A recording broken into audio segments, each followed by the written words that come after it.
Well, I hope you are appreciating the discussion so far and that you're applying them to your own life. Because a lot of the things that we're saying right now have implications for you as an urbanite, as a city dweller. Session 8 has to do with demographic and urban growth. Basically, this is a product of rural to urban migrations. And the rural to urban migrations is a function of social change. Here again, what is social change? Social change, as suggested by Wilbert Moore, refers to a significant alteration of the social structure, which may originate endogenously or internally or exogenously or externally in any institutional area, bringing about changes in other institutional areas and making for a further adaptation in the initial sphere of change. You know what? Try and get this definition. Sometimes in examinations, you just might be asked to provide a definition of social change. And now, in this country, we want to relate that definition to what happened to Ghana. A significant alteration of the social structure in Ghana was initiated by colonialism. The colonialists came into this country through the political institutional area. They came and they took over the governance of the country and they imposed their rule on the people.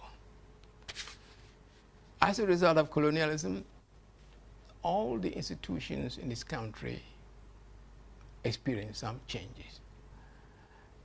The political institution was chieftaincy when the people came, but they replaced this with a Western type of democracy, democracy which we're practicing today. Our religion was traditional religion, the belief in a hierarchy of supernatural entities constituted by the supreme God, the nature gods, the ancestors, and the lesser spirits. This was replaced by Christianity. Our economy was monetized in the sense that the British, they brought the pound, shillings, and pence. And this has significance for this discussion, and we're going to be dwelling on that a little bit more in detail. Then our marriage systems changed from polygynous marriages, where a man can have as many as 5, 6, 7, or even 10 wives, to monogamy, particularly if you happen to be converted to Christianity. You cannot marry more than one wife. That was the change. And that also led to the reduction in the size of the family. Then educationally, we were no longer transmitting the culture of the society through the rites of passage, which used to be the traditional medium of socialization. But we went to the classroom education because the missionaries established schools through which the people were being educated. And healthcare delivery was no longer herbal treatment or psychic treatment. It was replaced by scientific treatment, which occurred in hospitals or clinics. So basically, all the institutions in the social structure were affected by colonialism. What of interest to us is the monetization of the economy. The colonialists, as I said, brought the pound, shillings, and pence to replace the local currency. And local currency consisted of the CDA, that is the cowrie shell, the Sika futuro, which is gold dust, which was being used by our people before the colonialists came, the Djete, which is silver, Yawa, which is brass, and Dutu, which is iron. When a pound, shillings, and pences came, all of these local currencies were no longer of legal tender. In other words, you cannot transact any economic business or economic activity without having the pound, shillings, and pence. And that has a lot of implications for our people. Now, the colonialists did not bring only their currency, which they imposed on us. they brought us for some very attractive Western goods, such as fabrics, like the Holland print, which our local people loved so much because they feel that the dye in the Holland print is so strong and fast that it doesn't fade very quickly. They still have preference for Holland print and Dumas prints today, and they were brought by the colonialists. They also brought pots and pans, which were very durable. I remember I saw my mom using one of these colonial pots, and I think they should be still around. They were made of cast iron. They don't break easily. They can fall on the ground, they will still remain absolutely static compared to the earthenware pots, which when they fell, they got completely broken. They brought us very effective and efficient tools, and they also created schools, particularly through the missionaries. And that had to be serviced with school fees using the new currency. How do you get these effective, efficient tools? How do you buy the beautiful clothing? How do you pay your taxes, which were equally established by the colonialists? Unless you have access to the pounds, shillings, and pence. How were the indigenous people going to cope with this? There were three adaptations. Number one is to extend your food farms. In other words, if your farm was like this, you extended it to this size so that you can eat this portion and sell the rest for the new currency, for the pounds, shillings, and pence. That was one adaptation. So food farms or food crop farms were being extended so that people can sell the rest of the harvest for the new currency. And then the second adaptation was to shift from food cropping to cash cropping. What is it that people want? They were looking for a new currency. So instead of cultivating cassava, yams, tomatoes, cocoa yam, and plantains, and bananas, you shifted to the cultivation of cocoa or copra or coffee, which you can sell to the colonialists and get a pound, shillings, and pence to be able to have a meaningful livelihood. And the third adaptation, which is of significance to us, is to migrate to the rural areas. The reasons for the migrations we have already identified in terms of the fact that they are economic, social, and cultural factors which impinge on the people to either leave the rural areas to the urban communities for greener pastures, or that the attractive lifestyle in the urban communities attracted the migrants from the villages to migrate. So the migrations from rural to urban areas was actually initiated by social change, particularly by colonialism, because of the need to earn the new currency, which you can only earn in the urban areas where the colonialists had begun to establish some jobs, which you can do for the wages that were paid in the new currency. Now, we have already discussed the rural to urban migration. So what we need to look at currently is the social impact of the migrations on both the rural and the urban areas. When we speak about social impact, what we're referring to is social structural impact. In other words, you want to be able to explain the political impact, the religious impact, the economic impact, the educational impact, and health impact. Now, if we look at the political impact, taking the rural areas to start with, there has been a weakening of the social control system. As a result of the economic emancipation of the migrants in the urban areas, they have become educated and economically self-sufficient, so they don't rely any longer on the traditional rulers like the Ebusuapenyin for a piece of land to farm, to create a livelihood. Because of that, they don't feel obligated to accept invitations from the traditional rulers or obey their injunctions, because they don't depend on them any longer for their economic survival. That contributed to the weakening of the social control mechanism in the rural areas. Look at religion, you could see that that also contributed to further weaken the social controls in the rural areas. Why? Because those migrants who migrated to the urban areas, a lot of them were converted to Christianity. And that was like a deliverance from the forces of darkness, if you like. Having been converted to Christianity, you're no longer afraid of the spiritual forces which were behind the sanctions in the traditional communities. You're no longer afraid of the ancestors. You're no longer afraid of the nature gods like Kwikufri or Akonadi or Yahweh and the rest of them. You're no longer afraid of them because you now have the Jesus power, if you like. So basically, that also led to a further weakening of the traditional control mechanism, because people can afford to repudiate the authority, migrants can afford to repudiate the authority of the traditional rulers as far as these sanctions are concerned.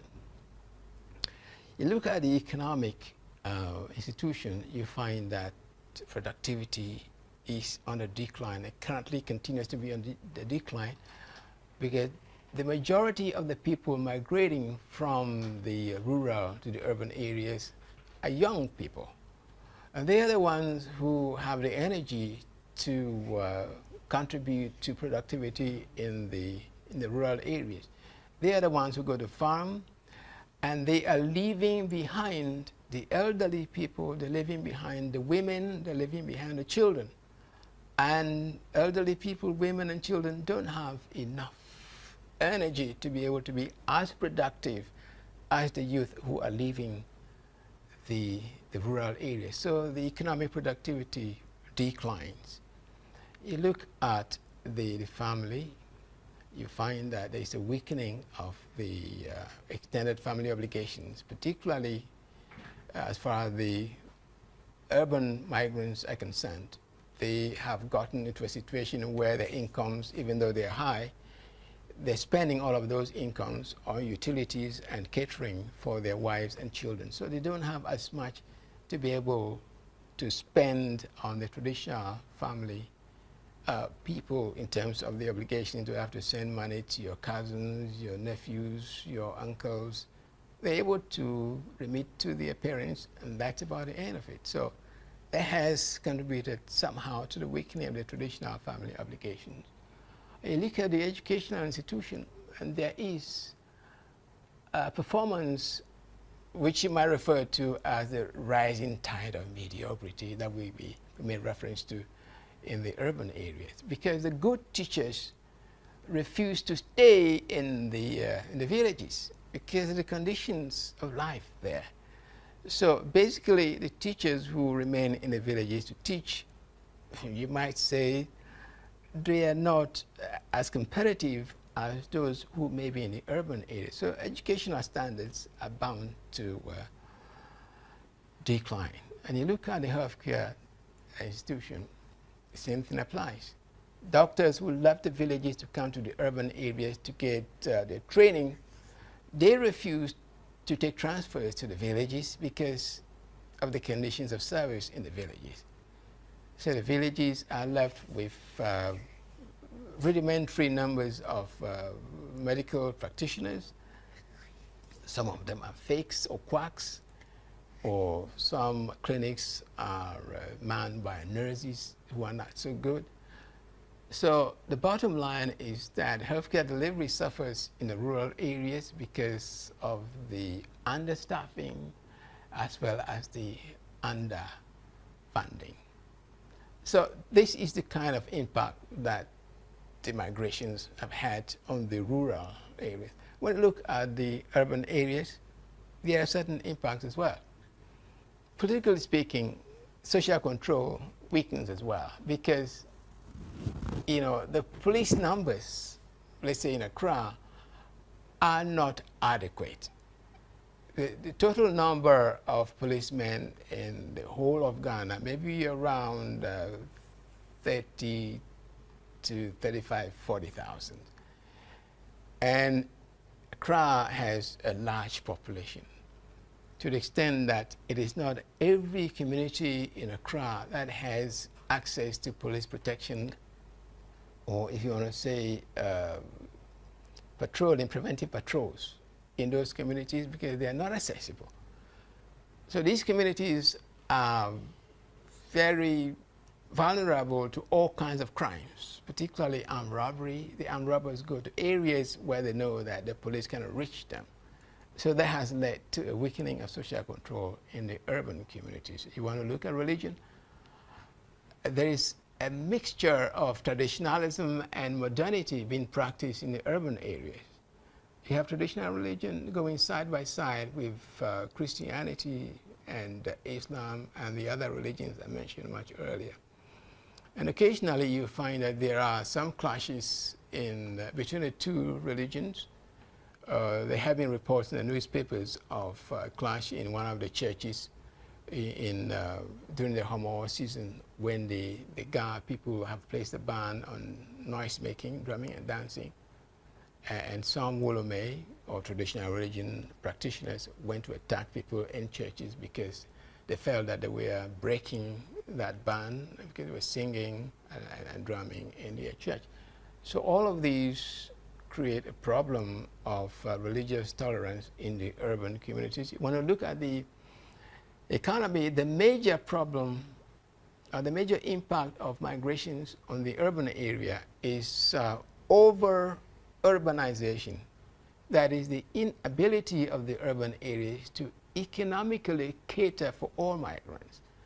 As I explained much earlier, this leads to unemployment, and unemployment correlates with a lot of social problems like crime, like prostitution, like homelessness, juvenile delinquency, streetism, etc., etc., etc. And then you want to look at the family. The major impact of the migrations in the urban areas and the family is that most workers in the urban areas, they spend so much time in their workplaces, in their organizations for 8 hours. They leave home by 5, and they're going to spend 8 hours in the workplace, and they may come home around 6, 7. So much of the time is spent in the work environment. This has led to a replacement of kinship ties with associational ties, in the sense that workers in the urban area, or family members in the urban areas, they tend to interact more often with their colleagues, bar association members, or medical association members. They tend to interact more often than interact with their own kinsmen. There has been an impact on the family. And when you look at education, the major problem is pressure on facilities. There are so many people looking for opportunities or vacancies in the schools in the urban areas, and they don't get admitted, or the headmasters, headmistresses in the schools may sometimes take bribes to push in some of the admissions, so that there's congestion in the classrooms. And we have already explained exactly what happens as an impact on the urban education: the rising tide of mediocrity, great inflation, and the fact that cheaply written textbooks are the favorite of the students in the urban schools. And finally, you want to look at education. Well, you want to look at health. And it's very much like education. There is pressure on the health facilities. You want to visit Kolebu and you see the mass of people. I mean, it's like a marketplace. A lot of people sitting down or forming queues and waiting to see the doctor. As I explained much earlier, this leads to an impairment in healthcare delivery because the doctors don't have enough time to examine patients properly. They just give them prescriptions and then they see the next person. And doctors are equally working in a situation of understaffing as well as underfunding. These are all problems which can be attributed to the large number of people constantly coming into the urban areas and impacting urban areas in the ways that I've just identified.